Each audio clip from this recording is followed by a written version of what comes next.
Hello students, standard 11th HSC board physics, इसमें जो practical हम लोग देख रहे हैं एक वीडियो में। आज हम लोग सीखेंगे माइक्रोमीटर स्क्रू गेज क्या होता है और इसके यूज़ से हम लोग कोई भी मेजरमेंट कैसे करते हैं। ठीक है, तो उसके लिए मैं आपको पहले ये इंस्ट्रूमेंट शो कर रहा हूँ। जो आपके सामने मैंने इंस्ट्रूमेंट रखा है वो है माइक्रोमीटर स्क्रू गेज।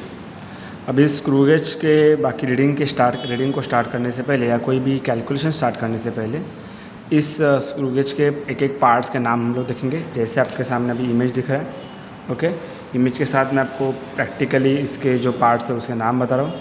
आप देख सकते हैं कि सबसे पहले इस स्क्रू गेज के ऊपर एक स्केल है जिसको हम लोग जनरली नाम देते हैं मेन स्केल करके। So you can see here, मैं थोड़ा सा एडजस्ट करके आपको शो करूँगा। ठीक है, so you can see here, इसमें आपको ये स्केल दिख रहा है। This is the scale.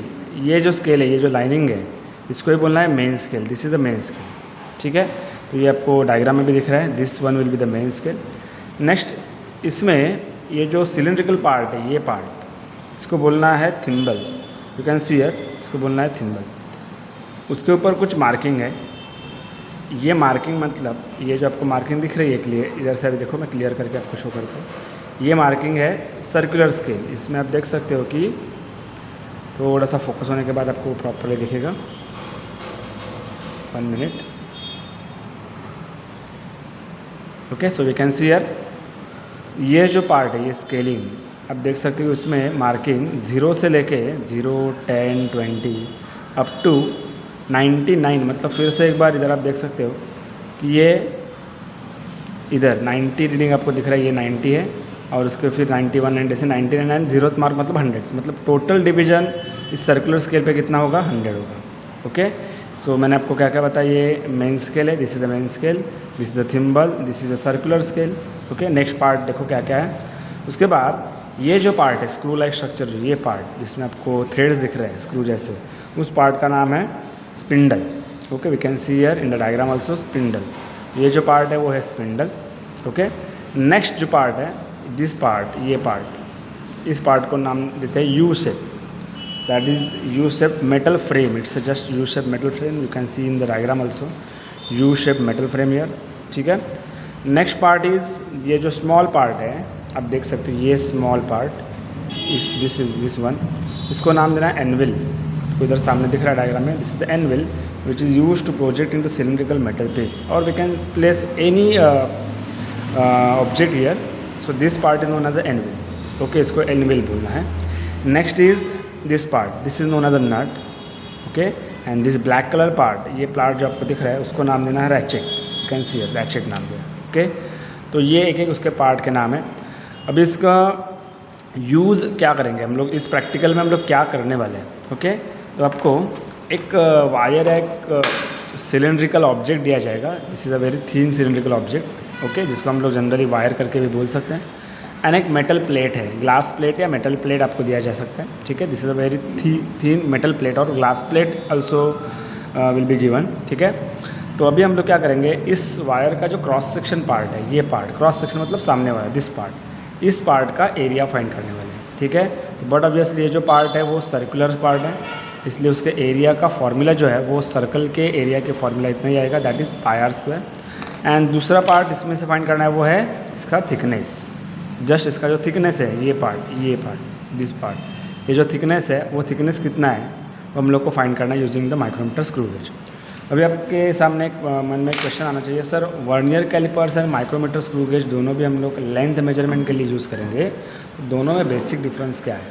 तो जैसे हम लोगों ने देखा था कि वर्नियर कैलिपर्स में जो लीस्ट काउंट था, we can write here, vernier calipers का लीस्ट काउंट था 0.01, लेकिन जो हम लोग स्क्रू गेज देखने जा रहे हैं उसका लीस्ट काउंट है 0.001। मतलब इस स्क्रू गेज के लीस्ट काउंट की तरफ देखोगे तो आपको पता चलेगा कि स्क्रू गेज का यूज़ और मतलब वर्नियर कैलिपर्स से हम लोग जितना स्मॉलेस्ट ऑब्जर्वेशन कर सकते हैं, उसमें भी अगर कोई ऑब्जेक्ट का डायमेंशन कम है, छोटा है, तो हम लोग इस स्क्रू गेज से कर सकते हैं, क्योंकि इसका लिस्ट काउंट वर्नियर कैलिपर्स के लिस्ट काउंट से 10 टाइम्स कम है। अंडरस्टूड? ठीक है, तो ये लिस्ट काउंट फाइंड करने का एक तरीका है, वो भी हम लोग देखेंगे। एंड देन इस स्क्रू गेज में एक छोटा सा एडिशनल पार्ट है जो वर्नियर कैलिपर्स में हम लोगों ने देखा था, that is a zero error. वो क्या होता है वो भी हम लोग देखेंगे। तो पहले हम लोग स्टार्ट कर रहे हैं कि इस स्क्रू गेज का लीस्ट काउंट कैसे देखना है। ठीक है, तो हमारा मेन ये याद रखो, हम लोग को इस वायर का जो क्रॉस सेक्शन एरिया है that is the geometrical shape is circle, इसका एरिया फाइंड करना using the formula pi r square. And ये जो मेटल प्लेट है, इस मेटल प्लेट का थिकनेस कितना है वो फाइंड करना है यूजिंग द स्क्रू गेज। तो सबसे पहले हम लोग बात करेंगे स्क्रू गेज के लीस्ट काउंट की। ठीक है, तो लीस्ट काउंट को फाइंड करने के लिए फॉर्मूला आपको दिख रहा है इधर, ये फॉर्मूला लिखा है pitch of the screw divide by total number of division of circular से, LC मीन्स लीस्ट काउंट। ठीक है, तो ये पहले हम लोग लीस्ट काउंट देखेंगे, देन जीरो एरर के बारे में देखेंगे। अभी फिर क्वेश्चन आता है sir pitch of the screw मतलब क्या होता है। पीच मतलब ये जो आपको थ्रेड्स दिख रहे हैं, मैं क्लियरली दिखाने की कोशिश कर रहा हूँ इधर देखो, ये जो थ्रेड आप दिख रहे हो ये थ्रेड। ओके, तो इस थ्रेड में मिनिमम जो डिस्टेंस है कोई भी दो कॉन्जिक्यूटिव थ्रेड में, अभी आप देख सकते हो कि कोई भी दो कॉन्जिक्यूटिव थ्रेड है 1 2 3 ऐसे, इसके बीच में मिनिमम डिस्टेंस कोई भी दो कॉन्जिक्यूटिव थ्रेड में कितना है उसको बोलना है पिच। लेकिन ये हम लोग डायरेक्टली फाइंड नहीं कर सकते, उसके लिए एक टेक्निक है या मेथड है to find the pitch of the screw. क्या मेथड है? सिंपल मेथड है। क्या करना है देखो, आपको इसमें कोई भी ऑब्जेक्ट होल्ड नहीं करना है, जस्ट इसको पूरा बंद करना है। मतलब ये पार्ट जो है, सॉरी ये पार्ट मेरा इसका नाम हमने स्पिंडल दिया था और इसका नाम एनविल है, तो स्पिंडल को एनविल टच करना है। ठीक है, ये टच होने के बाद जेंटली, एकदम प्रेस मत करो जोर से, जेंटली ऐसे जैसे आप बंद करते तो भी it is enough, gently he close आपको करना है। मतलब वन ऑफ द प्रिकॉशन है कि ज़्यादा फोर्स नहीं लगाना है, प्रेशर नहीं देना है। ठीक है, बंद करते समय अभी आप देख सकते हो कि इसमें हम लोग क्या करेंगे, पहले ये जो मेन स्केल है, फिर से थोड़ा सा मुझे अनवाइंड करना पड़ेगा। ये जो मेन स्केल है उसका एक रेफरेंस लाइन है, इधर आप देख सकते हो। थोड़ा क्लियर होने के बाद ये आपको दिख रहा है हॉरिजॉन्टल लाइन, ये हॉरिजॉन्टल लाइन मतलब एक रेफरेंस लाइन है। तो हम लोग क्या करेंगे, ये थोड़ा सा पूरा बंद करके, थोड़ा सा नहीं पूरा बंद करके सर्कुलर स्केल का जीरो हॉरिजॉन्टल लाइन के साथ हम लोग अलाइन करेंगे। We can see now circular scale का जो जीरो है हॉरिजॉन्टल लाइन के साथ, लेकिन इसमें अभी ये पूरा बंद नहीं हुआ है, थोड़ा सा गैप है। पूरा बंद करने के बाद हम लोग को क्या करना है, उसको अलाइन करना है। अभी ये पूरा बंद हुआ है, लेकिन स्केल का जीरो रेफरेंस लाइन के साथ अलाइन नहीं हो रहा है, तो थोड़ा सा मैं रिवर्स डायरेक्शन में घुमा के आप देख सकते हो अभी हॉरिजॉन्टल लाइन के साथ मैंने जीरो को अलाइन किया है। ठीक है, ये जो जीरो का लाइन है और ये हॉरिजॉन्टल रेफरेंस लाइन है उसको मैंने अलाइन किया है। और इस वक्त ये पूरा बंद है। एक्चुअली इसमें जीरो एरर होने के वजह से ये पूरा भी बंद नहीं दिख रहा है आपको, लेकिन मिनिमम आपको क्या करना है कि ये जीरो और ये रेफरेंस लाइन अंदर का भी वो मिट चुका है, मतलब अंदर गया है, तो वो कोइंसाइड होना चाहिए। उसके बाद इस पोजीशन में इस सर्कुलर स्केल से आपको पाँच रोटेशन देना है। ठीक है, तो 5 रोटेशन दे रहा हूँ मैं। अब ये हो गया 1 रोटेशन फर्स्ट, उसके बाद ये सेकेंड, देन थर्ड, उसके बाद fourth and last one is fifth. फिर से जीरो आ गया। तो अभी हम लोगों ने 5 रोटेशन दिए। 5 रोटेशन में आप देख सकते हो कि इसका जो डिस्टेंस कवर हुआ है मेन स्केल पे, अब देखो अभी इधर ये डिस्टेंस जो आपको दिख रहा है, ये डिस्टेंस, इसमें आपको डिवीज़न दिख रहा है वो है 0.5 सेंटीमीटर। थोड़ा मैं क्लियर कर रहा हूँ अभी। ओके, तो ये जीरोथ लाइन है। हर एक 2 लाइन के बीच में जो डिस्टेंस है वो अपने नॉर्मल स्केल की जैसे है, मतलब ये 0.1 मीटर हो गया, सॉरी 0.1 सेंटीमीटर। तो 1 2 3 4 5 नंबर का लाइन भी आपको दिख रहा है और 5 नंबर का मार्किंग भी आपको दिख रहा है। ठीक है, सो थोड़ा सा मैं और क्लियर दिखा रहा हूँ आपको।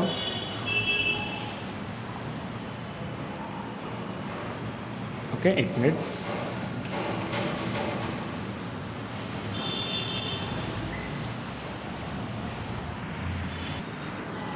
देखो अभी आपको क्लियर दिख रहा है, मतलब ये टोटल जो डिस्टेंस है वो 0.5 सेंटीमीटर कवर हुआ है। कितने रोटेशन में? 5 रोटेशन में। अभी याद रखो 5 रोटेशन में 0.5 डिस्टेंस कवर हुआ है, वो हम लोग को लिखना है। ठीक है, 1 मिनट। ओके, तो मैंने थोड़ा सा ऑलरेडी कुछ पार्ट लिखा है। पहले फॉर लीस्ट काउंट आप देख सकते हो, तो हम लोग का फॉर्मूला क्या था लीस्ट काउंट का? लीस्ट काउंट का फॉर्मूला था pitch upon total number of division of circular scale. तो एक एक पार्ट हम लोग कवर करेंगे। Smallest division on the main scale. अभी smallest division on the main scale, जैसे कि मैंने आपको ऑलरेडी बताया था कि ये जो मेन स्केल है ये इधर, इसका सबसे छोटा डिवीजन अपने नॉर्मल स्केल की तरह, मतलब उसका डिवीजन है 0.1 सेंटीमीटर, उसका डिस्टेंस है। तो smallest division on pen scale कितना हुआ? 0.1 centimetre. Number of full rotation given to the circular scale. हम लोगों ने इस सर्कुलर स्केल को कितना रोटेशन दिया आपको मैंने काउंट करके भी बताया, वो है 5। मैं 10 नहीं दे रहा हूँ, 5 दे रहा हूँ, 5 also enough. Distance covered by circular scale in 5 rotation, वो कितना डिस्टेंस कवर हुआ वो भी मैंने आपको बताया, 0.5 सेंटीमीटर कवर हुआ। Then pitch of the screw का फॉर्मूला क्या है, देखो पिच ऑफ द स्क्रू मतलब x is what, distance covered in 5 rotation that is 0.5 centimetre, divide by 10 नहीं हम लोग 5 कर रहे थे, divide by total number of rotation given, तो 0.5 अपॉन 5 आंसर आता है 0.1। इसका मतलब स्क्रू गेज का पिच कितना हुआ 0.1 सेंटीमीटर। दैट मीन्स ये जो आपको थ्रेड्स दिख रहे हैं, इस थ्रेड के कोई भी दो कॉन्जिक्यूटिव थ्रेड के बीच में जो डिस्टेंस है, वो क्लियर कर रहा हूँ मैं, कोई भी दो कॉन्जिक्यूटिव थ्रेड के बीच में जो डिस्टेंस आता है वो है 0.1 सेंटीमीटर। ऐसे कोई भी दो थ्रेड के बीच में 0.1 सेंटीमीटर मिला, that is a pitch. Okay, next है total number of division of circular scale. तो मैंने आपको ऑलरेडी आइडिया दिया है कि ये जो सर्कुलर स्केल आपको दिख रहा है उसमें टोटल 100 डिवीजन है, 90 से लेके 100 तक ये 0 आता है, ये 0 to 100 ऐसे डिवीजन है, तो total number of division on circular scale is 100। तो अभी लीस्ट काउंट का जो फॉर्मूला हमने देखा था that is pitch upon total number of division on circular scale, that is 0.1 is pitch and 100 are the number of division, so it will become 0.001। जैसे मैंने already idea दिया था कि least count of screw gauge कितना होता है 0.001 which is 10 times smaller than least count of vernier calipers. Clear. अभी हम लोग next part that is very important, zero error की बात करेंगे। जीरो एरर होता क्या है वो पहले हम लोग देखेंगे, जीरो एरर क्या होता है। Okay, so we can see error to find the zero error. मैं स्टार्ट कर रहा हूँ अभी जीरो एरर के लिए। समझो मैंने ये ऑब्जेक्ट सॉरी ये जो स्पिंडल और एनविल है मैंने जॉइंट रखा, मतलब कुछ भी ऑब्जेक्ट नहीं पकड़ा है मैंने, तो एक्सपेक्टेड रीडिंग क्या होना चाहिए आपके हिसाब से? एक्सपेक्टेड रीडिंग होना चाहिए ये जो रेफरेंस लाइन है, मतलब इसके अंदर अभी वो इसके अंदर चला गया है, ये जो रेफरेंस लाइन है मैं थोड़ा सा आइडिया दे देता हूँ आपको। स्क्रू मेन स्केल के ऊपर जो रेफरेंस लाइन है वो रेफरेंस लाइन इस सर्कुलर स्केल के जीरो के साथ एग्जैक्टली कोइंसाइड होना चाहिए जब इसमें कोई भी ऑब्जेक्ट नहीं है तब। तो वी कैन सी हियर, अभी मैंने कुछ रखा नहीं है, ज्वाइन किया है, तो लेकिन इधर आप जीरो नहीं देख सकते, इधर 80 रीडिंग दिख रहा है अंदर के रेफरेंस लाइन के साथ। इसका मतलब ये इंस्ट्रूमेंट अभी कुछ ना कुछ तो रीडिंग शो कर रहा है। अगर ऑब्जेक्ट कुछ नहीं है तो जीरो एक्सपेक्टेड है, लेकिन कुछ ना कुछ तो रीडिंग शो कर रहा है, and that reading is consider as a error and therefore this is known as a zero error. So understood what is zero error? ये ऑब्जेक्ट मतलब इसमें कोई भी ऑब्जेक्ट बिना रखे अगर आपको रीडिंग मिल रहा है तो that is a zero error. तो जनरली वो वर्नियर कैलिपर्स में मायने नहीं रखता है, निग्लिजिबल होता है, इसलिए हम लोग ने वो स्किप किया था वर्नियर कैलिपर्स के केस में, लेकिन स्क्रू गेज में हम लोग को जीरो एरर को कंसिडर करना है। अब जीरो एरर 3 तरीके का होता है, ठीक है। मैं जीरो एरर की बात करता हूँ। जीरो एरर 3 तरीके का होता है। एक होता है positive zero error, we can see here, एक होता है नेगेटिव जीरो एरर एंड तीसरा है नो जीरो एरर। मतलब इसको हम लोग टाइप नहीं बोल सकते एज सच, 2 टाइप कंसिडर करते हैं। चलो, एक है पॉजिटिव एंड दूसरा है नेगेटिव।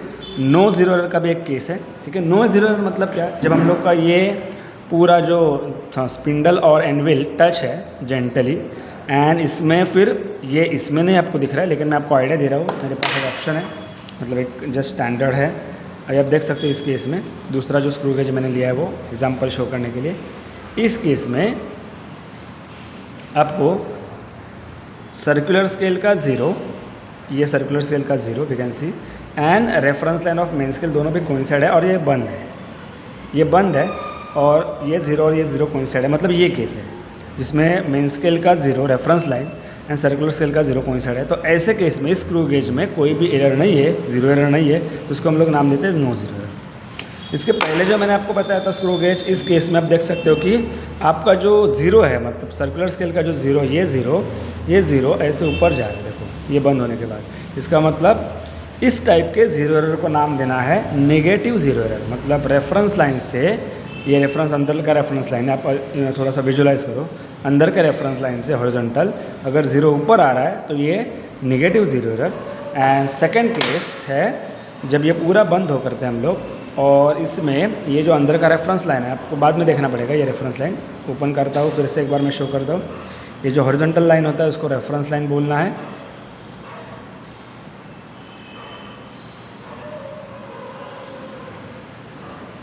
आप देख सकते हो अभी थोड़ा सा क्लियर होने के बाद। हाँ, ये जो हॉरिजॉन्टल लाइन है वो रेफरेंस लाइन है इधर, दिस वन। ये रेफरेंस लाइन के साथ ये 0 हम लोग चेक करें, सर्कुलर स्केल का 0 चेक करें।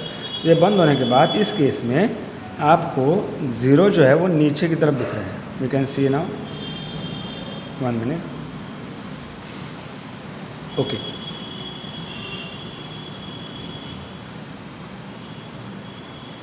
फोकसिंग का थोड़ा इशू है, इसलिए आपको थोड़ा सा मुझे टाइम लग रहा है। You can see here. हाँ देखो अभी इसमें इस केस में ओके इस केस में जो डिवीजन आपको दिख रहा है रेफरेंस लाइन के सामने, ये जो रेफरेंस लाइन आपको दिख रहा है ये इस केस में 1 मिनट डिवीजन 40 दिख रहा है। 40 मतलब इसका 0 जो है नीचे है, ये रेफरेंस लाइन इसके अंदर है, यही स्कोप मतलब यही रीजन में। तो इस रीजन में जो रेफरेंस लाइन है इसके अंदर जो रेफरेंस लाइन होता है, जैसे मैं आपको ऑलरेडी आइडिया दिया था, ये रेफरेंस लाइन के इधर आपको जो रीडिंग मिल रहा है वो 40 समथिंग मिल रहा है। ये यू कैन सी है, सॉरी वो 50 के नीचे है। इसका मतलब ये 0 जो है वो नीचे है। अगर एग्जैक्टली 50 पे है तो वो कोई आप पॉजिटिव या नेगेटिव कोई भी एक पकड़ सकते हो, लेकिन आपका ये 50 ऊपर गया एंड 40 आपका इसके नीचे, तो 40 एंड 50 के इन बिटवीन आपका ये रेफरेंस लाइन है। तो इस केस में आप बोल सकते हो कि आपका 0 नीचे है डाउनवर्ड डायरेक्शन में। तो इस टाइप के 0 एरर को नाम देना है पॉजिटिव 0 एरर। तो देखो आपके रेफरेंस लाइन के ऊपर अगर आपका 0 है, ये इधर ये अगर नीचे सॉरी ये केस में रेफरेंस लाइन के नीचे 0 है, तो इसको हम लोग पॉजिटिव 0 बोलेंगे, जैसे मैंने आपको ये अभी रिसेंटली बताया वो, ठीक है। 40 नंबर कोइंसाइड हो रहा है। एंड जो पहले मैंने बताया जिस केस में 0 ऊपर जा रहा है, 0 ऊपर जा रहा है मतलब ये केस जिसमें आपको रीडिंग में 0 रेफरेंस लाइन के ऊपर दिख रहा है और ये बंद होना ज़रूरी है, ठीक है। मतलब कोई भी ऑब्जेक्ट नहीं रखना है उसमें, उस केस में हम लोग को चेक करना है।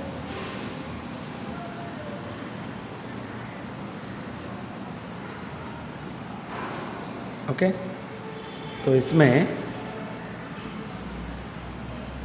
ये 0 आपको इधर दिख रहा है और ये 90 नीचे है, मतलब रेफरेंस लाइन के साथ आपका 0 कोइंसाइड नहीं हो रहा है, 0 आपके रेफरेंस लाइन से ऊपर जा रहा है। ओके देखो अभी देख सकते हैं आप, ठीक है। तो इस केस में 0 रेफरेंस लाइन के ऊपर गया है, तो ये केस हो गया निगेटिव 0 का, जिसमें रेफरेंस लाइन के ऊपर 0 है। ओके अभी आपको जो स्क्रू गेज दिया जाएगा वो आइदर एक तो पॉजिटिव रहेगा, एक तो नेगेटिव रहेगा, या फिर नो 0 एरर रहेगा। तो हम लोग अज्यूम करके चलते हैं कि कोई भी स्क्रू गेज हम लोग सिलेक्ट कर लेते हैं। जैसे मैंने ये सिलेक्ट कर लिया है, इसमें 0 रेफरेंस लाइन के ऊपर है, इधर आपको नंबर जो दिख रहा है वो ऑलमोस्ट 70 एंड 60 है, जो हॉरिजॉन्टल लाइन के साथ अलाइन हो रहा है वो।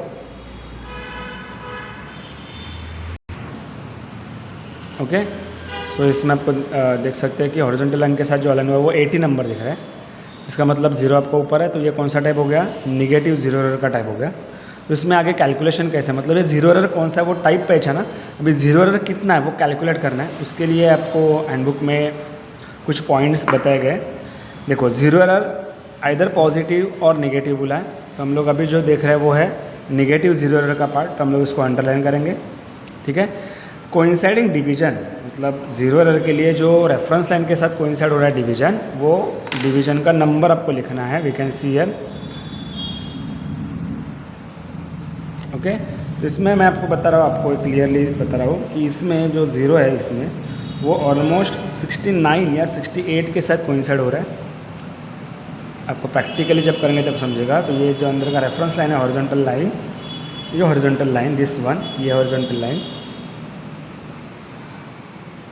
ये वाला 1 मिनट, ये वाला हॉरिजॉन्टल लाइन जो है वो ये पूरा बंद करने के बाद 60 पे 80 पे एग्जैक्टली दिख रहा है। This is 80, this one is 80, ये नंबर आपको जो दिख रहा है वो 80 है, ठीक है। तो 80 के साथ वो हॉरिजॉन्टल लाइन कोइंसाइड हो रहा है। हम लोग क्या करेंगे कि इसमें जो कोइंसाइडिंग डिवीजन है वो 80 मानेंगे। एग्जाम्पल दे रहा हूँ मैं जस्ट, उसको क्या मानना है आपको, 80 मानना है। ओके तो एग्जाम्पल मैंने 80 लिखा। फिर अगर आपका 0 एरर पॉजिटिव है तो ये आपको पॉइंट कंप्लीट करना है, लेकिन अगर आपका 0 एरर नेगेटिव है तो आपको ये पॉइंट कंप्लीट करना है। उस पॉइंट में बोला क्या है, 0 एरर माइनस क्यों, क्योंकि नेगेटिव है इसलिए, n minus small n। What is capital N? It is the total number of division on circular scale, that is 100। And small n मतलब जो अभी हम लोग को मिला वो है 80, मतलब जो कोइंसाइडिंग लाइन है वो। तो 100 माइनस 80 करेंगे, that will be 20, answer is 20। तो इसका आंसर आया 20 into list count. What is list count? List count is 0.001। तो 20 को अगर हम लोग 0.001 से मल्टीप्लाई करेंगे तो आंसर आता है 0.020, ऐसे आंसर आता है। इसका मतलब ये आपका जीरो एरर हो गया along with the minus sign. Understood, ठीक है। वही बात करेंगे, समझो हम लोग पॉजिटिव जीरो एरर है आपके केस में, समझो अगर एग्जाम्पल दे रहा हूँ मैं जस्ट, अगर आपके केस में पॉजिटिव जीरो एरर है, कर के चलते हैं कि ये जो इंस्ट्रूमेंट मेरे हाथ में है उसमें पॉजिटिव जीरो एरर है, ठीक है।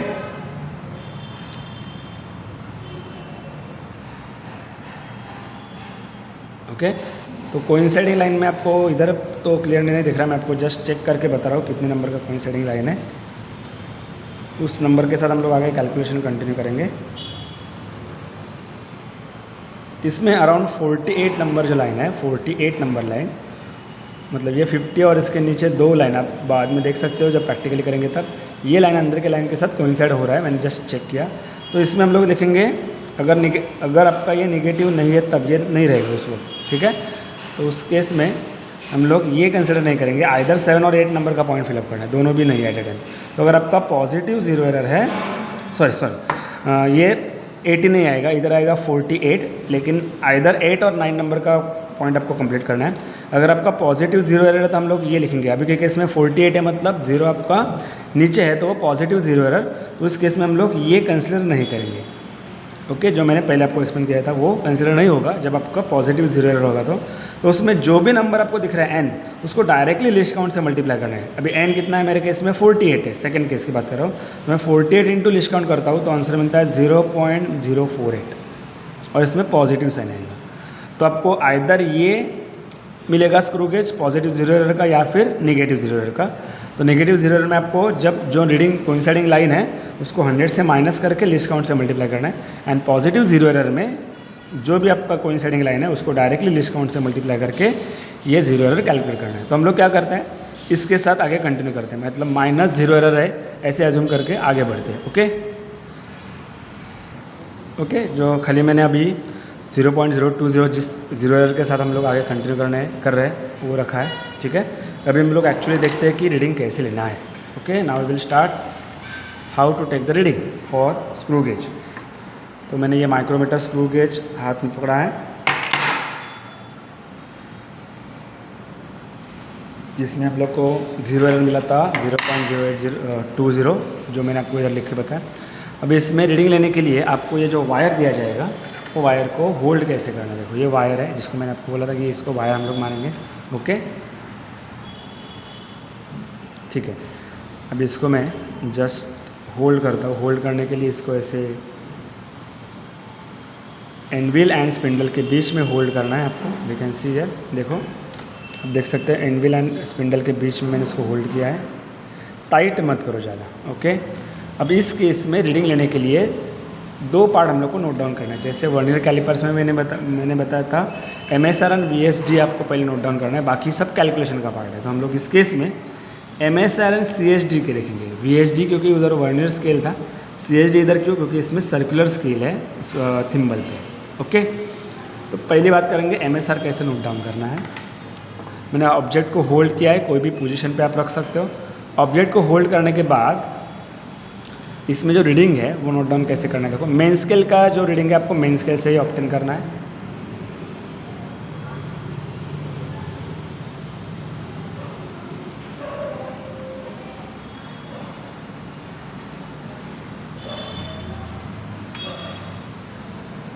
ओके, अभी आपको क्लियरली मैं शो कर रहा हूँ,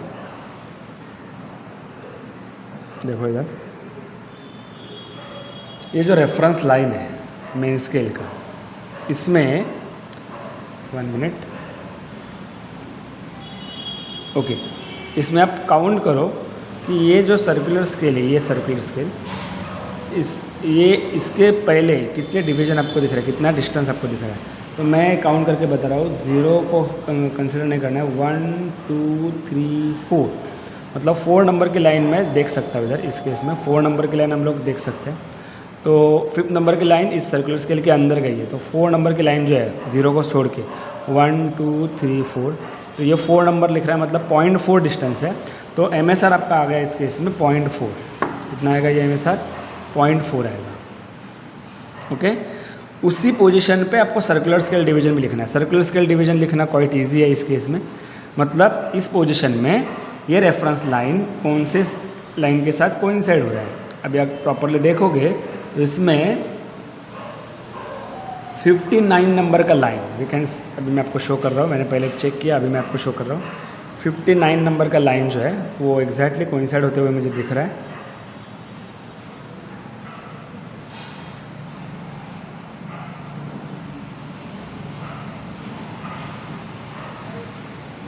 ओके, अब देखो उधर 60 के पहले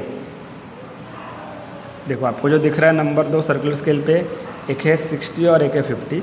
तो 60 के पहले वाला जो लाइन है एग्जैक्टली इस रेफरेंस लाइन के साथ कोइंसाइड हो रहा है। सो मे भी आपको वीडियो में क्लियर नहीं दिखेगा, लेकिन मैं प्रैक्टिकली जो देख रहा हूँ आपको बता रहा हूँ। ये रेफरेंस लाइन के नीचे, रेफरेंस लाइन 60 के नीचे के लाइन के साथ कोइंसाइड हो रहा है, तो वो मेरा हो गया CHD। उसको हम लोग को कंसिडर करना है एज अ CHD। तो मैं लिखता हूँ इधर 59। तो समझिए कैसे लिखना है MSR। आपका सर्कुलर स्केल जो है, सर्कुलर स्केल का जो एज है वो एज के पहले जितना लाइन्स है उस लाइन को हम लोग को मेन स्केल पे देख के वो लिखना है। वो आपका हो गया मेन स्केल रीडिंग। इधर मुझे वो 0.4 दिख रहा है। अगर आप प्रॉपरली क्लियर देखोगे तो वो 0.4, मतलब 4 लाइन दिख रहे हैं तो 0.4 हो जाएगा। एंड उसके बाद सर्कुलर स्केल जो CHD के लिए मेन स्केल का जो रेफरेंस लाइन है वो कौन से सर्कुलर स्केल के साथ कोइंसाइड हो रहा है, वो है 59 नंबर। तो मैं 59 आपको बोलता हूँ CHD करके, ठीक है। तो मेरा मेन स्केल रीडिंग हो गया 0.4, सर्कुलर स्केल डिवीजन हो गया 59। उसके बाद क्या लिखा है, हमेशा जो डिवीजन होता है उसको रीडिंग में कन्वर्ट करने के लिए करस्पॉन्डिंग इंस्ट्रूमेंट के लीस्ट काउंट से मल्टीप्लाई करना है। तो लीस्ट काउंट हमारा कितना है 0.001। तो मैं क्या करता हूँ 59 को 0.001 से मल्टीप्लाई करता हूँ, तो मुझे मिलेगा 0.059। तो ये आपका हो गया circular scale reading. At the end main scale reading के साथ सर्कुलर स्केल रीडिंग ऐड होगा, जैसे हम लोगों ने वर्नियर कैलिपर्स में मेन स्केल रीडिंग के साथ वर्नियर स्केल रीडिंग ऐड किया था। तो 0.4 में मैं 0.059 ऐड करता हूँ, तो मुझे नंबर मिलता है 0.459, क्योंकि ये जो डेसिमल है उसके बाद ये 0 है और इधर डेसिमल के बाद 4 है, तो एडिशन में ये 4 इसमें ऐड होगा, तो 0.459 मिलेगा। नेक्स्ट लिखा है करेक्टेड C, मतलब जीरो एरर कंसिडर करने के बाद ये हम लोग को देखना है। देखो जीरो एरर्स हमेशा सब्ट्रैक्ट करना होता है क्योंकि वो एरर है। तो हमारा जो जीरो एरर वो है -0.020। तो इसमें से हम लोग क्या करेंगे, देखो 0.459 मतलब ये आपका C0 माइनस 0.020 ऐसे नंबर है। तो टोटल मिलेगा, एक्चुअली ये माइनस माइनस क्या हो जाएगा, अल्टीमेटली प्लस हो जाएगा। इसका मतलब 59 में 20 ऐड होगा, तो विल गेट 0.479। तो ये आपका करेक्टेड रीडिंग और कंसिडरिंग द जीरो एरर। तो एक बात याद रखो, जीरो एरर हमेशा सब्ट्रैक्ट करना है। जो भी साइन है, माइनस होगा तो माइनस माइनस प्लस होगा, और अगर वो पॉजिटिव होगा तो आपका डायरेक्टली माइनस होगा, मतलब प्रोसेस उल्टा होगा क्योंकि इधर माइनस साइन है इसलिए। लेकिन आपको जीरो एरर फाइंड करते वक्त ही इधर साइन देना है प्रॉपर, माइनस है तो माइनस, प्लस है तो प्लस, देन उसके साथ ये माइनस साइन के साथ बात, अगर आपका माइनस है तो माइनस माइनस प्लस हो जाएगा, और अगर आपका प्लस है तो एक्चुअली वो सब्ट्रैक्शन हो जाएगा, ठीक है। तो हमारे केस में माइनस जीरो एरर था इसलिए वो ऐड हुआ, तो आंसर मिला 0.479। अभी सेकेंड रीडिंग लेने का तरीका सेम है। सेकेंड रीडिंग के लिए क्या करना है, ये जो पूरा आपको वायर दिख रहा है इसके कोई भी सेकेंड पोजीशन पे हम लोग रीडिंग लेंगे। तो मैं अभी ये सेकेंड पोजीशन पे पकड़ रहा हूँ। तो मैंने वायर को सेकेंड पोजीशन, मतलब कोई भी एक दूसरे पोजीशन पे रखा हूँ मैंने। इस केस में जो मुझे लाइन दिख रहा है मेन स्केल रीडिंग में, वो फिर से एक बार 4 लाइन दिख रहा है, क्योंकि 5 नंबर का लाइन मुझे वो सर्कुलर स्केल के अंदर जाते हुए दिख रहा है। तो मेरा ये जो नंबर है जिधर मैं पेंसिल का टिप आपको दिख रहा है वो 4 नंबर का लाइन है। क्लियर मैं बता रहा हूँ, शो कर रहा हूँ, 1 मिनट।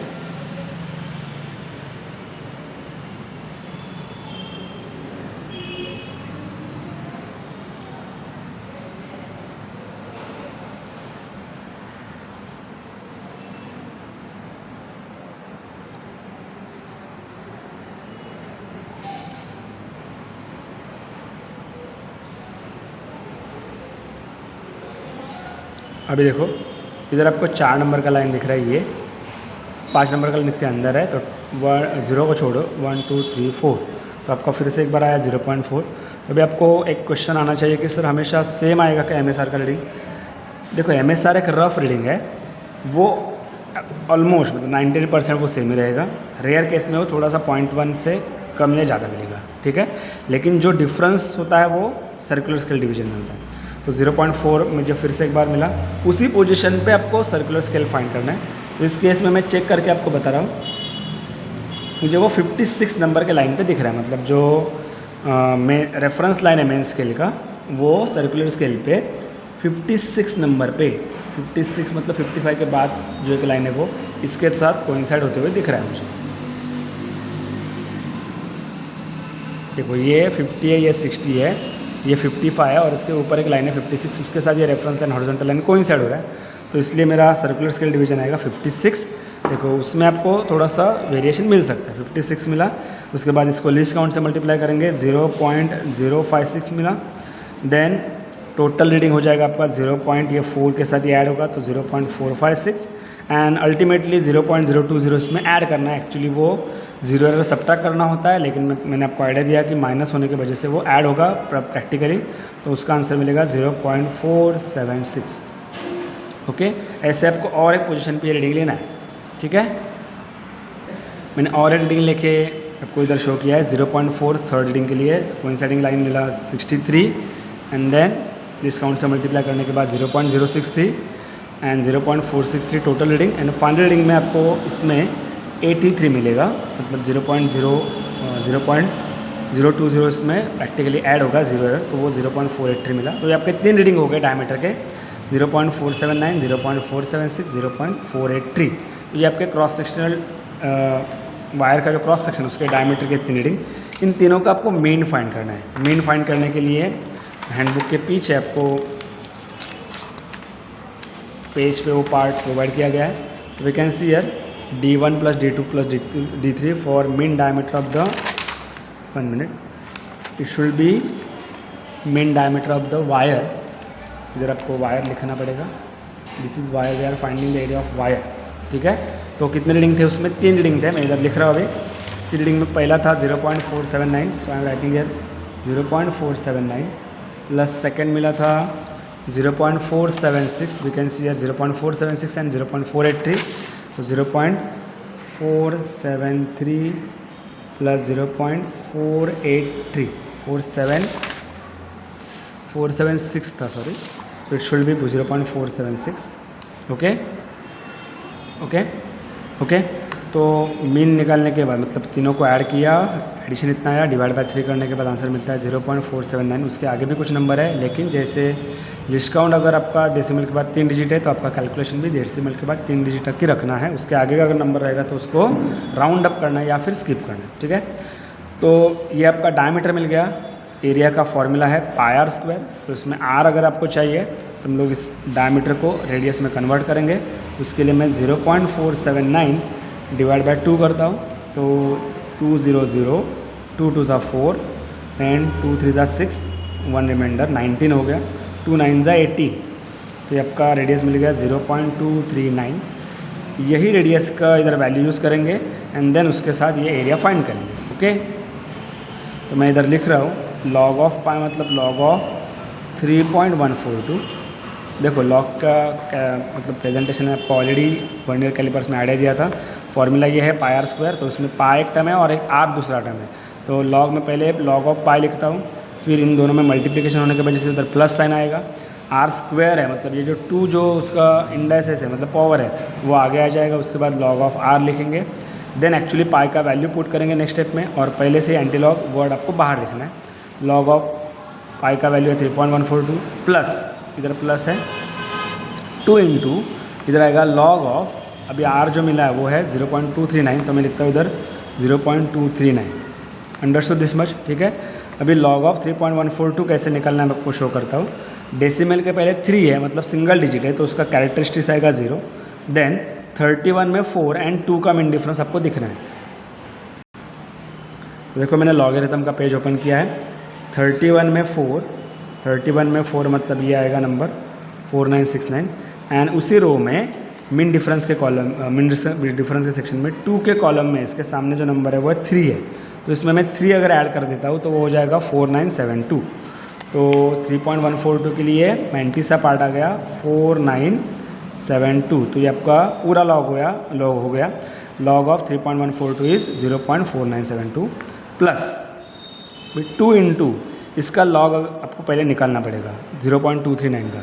अभी लॉग में पहले कैरेक्टरिस्टिक्स, डेसिमल के पहले कुछ नहीं है, 0 मतलब कुछ नहीं है, फोर्सफुली -1 करना है तो इधर आता है बार 1, देन पॉइंट देना है, कैरेक्टरिस्टिक्स के बाद हमेशा पॉइंट देना है। अभी इधर 0 नंबर है तो 23 में 9 देखेंगे, 23 नंबर का रो एंड 9 नंबर का कॉलम लॉगरिथम के पेज में, 23 नंबर का रो एंड उसमें 9 नंबर का कॉलम, वो नंबर है 3784। 3784 इसके आगे कुछ नंबर नहीं है इसलिए हम लोग मीन डिफरेंस नहीं देखेंगे, 3784। ओके, नेक्स्ट देखो स्टेप बढ़ रहा है इसलिए मैं इसको फिलहाल स्किप कर रहा हूँ, आगे कंटिन्यू कर रहा हूँ। Anti log of 0.4972 will be as it is, plus पहले इसको हम लोग मल्टीप्लाई करेंगे। मल्टीप्लाई कैसे करेंगे देखो, 2 4 ज़ा 8, 2 8 ज़ा 16, 1 कैरी, ठीक है, 2 7 ज़ा 14 प्लस 1 15, कैरी का 1 ऐड किया मैंने 15, अभी फिर से एक बार कैरी आ गया, 2 3 ज़ा 6 प्लस ये 1 मतलब 7, अभी ये डेसिमल आया, इधर मैंने डेसिमल दिया। अभी इसको जस्ट एक नंबर -1 नंबर पकड़ना है, 2 इंटू -1 दैट इज़ -2, ये इसका मल्टीप्लिकेशन है। ओके, नेक्स्ट स्टेप है, आप देख सकते हो जैसे कि एडिशन। एडिशन के लिए ये माइनस को इग्नोर करो, ये माइनस खाली इस नंबर के लिए, बाकी नंबर में एडिशन होगा। तो पहले हम लोग एडिशन करेंगे डेसिमल के बाद जो 4 डिजिट है उनका, 2 + 8 दैट इज़ 10, 1 कैरी आया, 8 मतलब 7 + 1 8 + 6 दैट इज़ 14, उसमें फिर से एक बार 1 कैरी आया, 9 + 1 10 और ये 5 15, फिर से एक बार एक कैरी आया, 4 + 1 5 + 7 12, 1 कैरी आया, अब ये +1, अब ये -2, तो +1 -2 मतलब -1 दैट इज़ बार 1। ऐसे आपको वो एडिशन करना था, बार 1। नेक्स्ट स्टेप है anti log of this number, मतलब इसमें कुछ प्रोसेस नहीं है तो डायरेक्टली इस नंबर का एंटी लॉग लेना है। एंटी लॉग लेते वक्त डेसिमल के पहले जो नंबर है उसको इग्नोर करना है, देन 25 में 4 एंड मीन डिफरेंस के लिए फिर से एक बार 0 है तो 25 में 4 देखेंगे एंटी लॉग के पेज में, 25 में 4।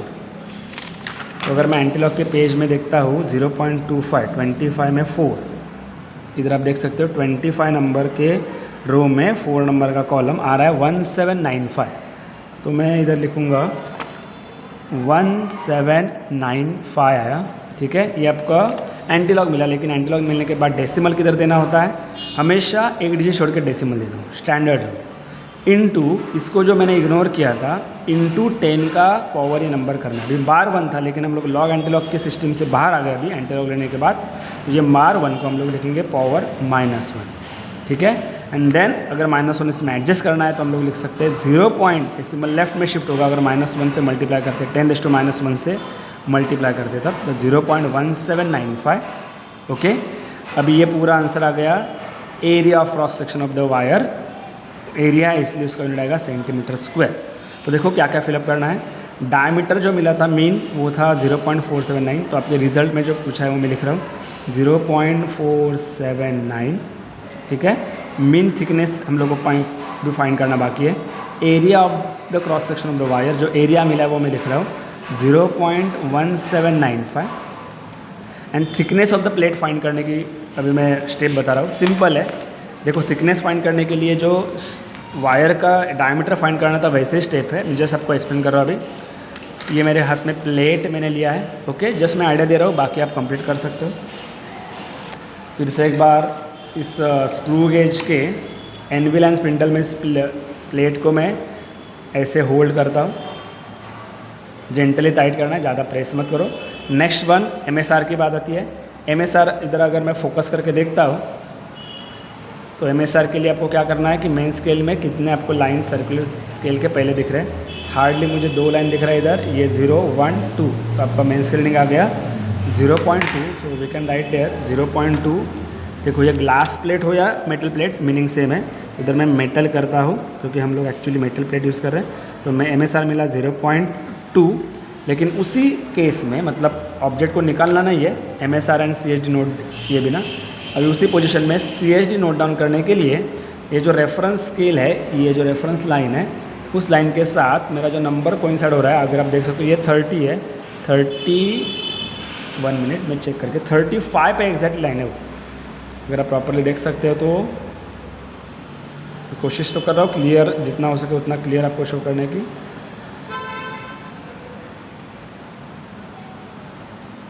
ओके, सो आई थिंक इतना ही क्लियर हो पा रहा है फ़िलहाल तो ये जो 35 नंबर का लाइन है, ये लाइन 30 एंड 40 के बीच में, ये लाइन एग्जैक्टली इस हॉरिजॉन्टल लाइन के साथ कोइंसाइड हो रहा है। तो हमारा CHD जो मैं बोल रहा हूँ वो मिला इस केस में, वो है 35। नेक्स्ट स्टेप होता है इस 35 को लीस्ट काउंट से मल्टीप्लाई करना है, दैट इज़ 0.035 हो जाएगा। देन इसको MSR के साथ ऐड करना है, इट विल बी 0.235। ओके, मैंने और 2 रीडिंग भी लिखा है, मतलब जो थिकनेस ऑफ द प्लेट है उसमें कोई भी और 2 पोजीशन पे आप रीडिंग ले सकते हो। ऐसे 0.2 मिला सेकंड में, 41 उसका कोइंसाइडिंग लाइन था, circular scale division, list count से मल्टीप्लाई किया एंड MSR के साथ ऐड किया, आंसर मिला ये। सिमिलरली थर्ड वन, अब इन तीनों में से 0 एरर मैंने सब्ट्रैक्ट किया, एक्चुअली सब्ट्रैक्ट किया है, लेकिन इधर माइनस होने की वजह से मुझे माइनस ऐड करना पड़ा। तो 0.020 हर एक केस में 0 एरर एडजस्ट करके मुझे ये आंसर मिला है। अभी इसका भी मीन निकालना है, to find the mean thickness. Diameter कितना मिला था, हम लोग इधर रिप्रोड्यूस कर रहे हैं, 479 मिला था मीन डायमीटर, मैं ये फिलअप कर रहा हूँ। अब इसका मीन निकलने के लिए भी जगह दिया है, तो क्या क्या रीडिंग थे, 0.255 पहला, उसके बाद 0.261 था वो 61 एंड थर्ड था 0.25। अब इनका मीन निकालने के बाद देखो 5 + 1 6 + 1 7, ओके, इधर लिखता हूँ साइड में। Then 5 + 6 11 and +5 + 11 + 5 16, 1 carry. Then 2 + 1 3 + 2 5 + 2 7, 0.767 divide by 3, क्योंकि हम लोग मीन निकाल रहे हैं। अभी डिवीजन करेंगे 3 से तो 300, 3 2 ज़ा 6, 1 रिमाइंडर 16 हो गया, 3 5 ज़ा 15, अगेन 1 रिमाइंडर 17 हो गया, उसमें फिर से 3 5 ज़ा 15 एंड देन जो रिमाइंडर होगा वो मतलब जो क्वेश्चन आएगा वो 5 से बड़ा होगा, इसलिए हम लोग इसको इधर एक राउंड अप करते हैं, 5 6 कर देते हैं। अब प्रैक्टिकली करके देखो डिवीजन, ठीक है। तो 0.256 आपका थिकनेस हुआ, वो डायरेक्टली लिखना है, उसके साथ कोई कैलकुलेशन नहीं है। So we can directly write here mean thickness of the plate is 0.256, ठीक है। ऐसे आपको रिजल्ट कंप्लीट करना है। देखो टाइमिंग मैं आपको बोल रहा हूँ कि अगर आपके पास हैंडबुक है, ये चाहे वो कोई भी प्राइवेट पब्लिकेशन का हो या कोई भी, ये आप जस्ट कॉपी करके रखो या फिर कोई और रीडिंग के साथ आप कैलकुलेशन की प्रैक्टिस करो, ठीक है, ताकि आपको स्क्रू गेज का रीडिंग कैसे लेना है एंड उसका कैलकुलेशन कंप्लीट कैसे करना है उसकी आइडिया आ जाएगी। इस वीडियो में कोई भी अगर प्रॉब्लम है, डाउट है, तो आप मुझे कमेंट्स में या फिर मैसेज करके बोल सकते हो, ठीक है। Thank you very much.